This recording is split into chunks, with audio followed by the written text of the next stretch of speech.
ሰላም ጤና ይስጥልኝ የዩቲዩብ ቻናሌ ቤተሰቦች፣ የዛሬ ማክሰኞ ሚያዝያ 13 2018 ዓ.ም ዓለም አቀፍ ዜናዎችን ይዤላችሁ ቀርቤያለሁ። እስከ ዝግጅታችን ፍጻሜ ድረስ አብራችሁን ቆዩ።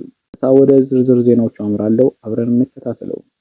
ፕሬዝዳንት ዶናልድ ትራምፕ ዛሬ በሲኤንቢሲ በሰጡት ቃለ መጠይቅ በአሜሪካና በኢራን መካከል ያለው ጊዜያዊ የተኩስ አቁም ነገ ረቡዕ እንዲያበቃ እንደሚፈልግ በግልጽ ተናግረዋል። አሜሪካ በኢራን ወደቦች ላይ ጣለችውን ወታደራዊ እገዳ ስምምነት ላይ እስካልተደረሰ ድረስ እንደማታነሳ ያስታወቁት ፕሬዝዳንቱ እገዳው ኢራንን እያዳከማት ነው ሲሉም ተደምጠዋል። በተጨማሪም ፕሬዝዳንቱ የአሜሪካ ጦር በተኩስ አቁም ወቅት ትጥቁን ሲያደራጅና አዳዲስ ጥይቶችን ሲያከማች እንደቆየም ገልጸዋል። ጦር ሰራዊታችን አሁን ሙሉ ለሙሉ ዝግጁ ነው፣ ትዕዛዝ ከተሰጠው ጥቃት ለመሰንዘር ጓጉቷል ሲሉም ጠንካራ ማስጠንቀቂያ ሰጥተዋል።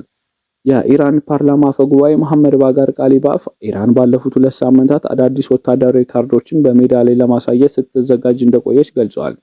ኢራን በዛቻ ጥላ ስር ድርድር አላደርግም የሚል ጽኑ አቋም የያዘች ሲሆን የአሜሪካ የተኩስ አቁም ስምምነቱን በተግባር ጥሳለች ስትልም ትከሳለች።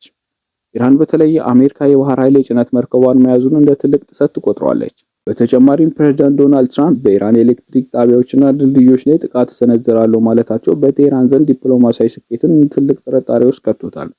በፓኪስታን ከተማ ኢስላማባድ ለሰላም ድርድሩ ከፍተኛ የጸጥታ ጥበቃ እየተደረገ ነው። በአሜሪካው ምክትል ፕሬዝዳንት ዲጄ ቫንስ የሚመራው ልዑክ ነገ ረቡዕ ማለዳ ዋሽንግተንን ለቀው ወደ ፓኪስታን እንደሚያቀኑም ይጠበቃል።